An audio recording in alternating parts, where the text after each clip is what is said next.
आलेसूर ते पेंढरी मुख्य रस्त्याच्या कडेचा भगदाळ धोकादायक सिंधीवाही चिमूर राज्य मार्ग असून आलेसूर ते पेंढरी या मार्गावर असलेल्या पाईपलाईन टाकलेल्या पुलाच्या दोन्ही बाजूच्या कडेला मोठे भगदाळ पडले आहे।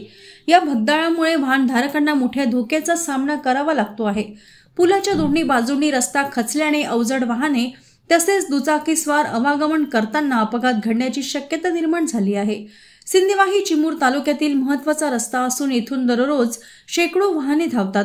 मात्र नवरगाववरून जाताना आलेसूरच्या समोर पाईप टाकलेल्या पुलाच्या दोन्ही टोकांना रस्त्याच्या कडेला खोल भगदाळ पडल्याने वाहन चालकांना भीतीच्या सावटाखाली प्रवास करावा लागतो आहे। यदा कदाचित ओव्हरटेक अथवा समोरून गाडी येताना साईड देताना खचलेल्या रस्त्यामुळे मोठा अपघात घडण्याची दाट शक्यता निर्माण झाली आहे।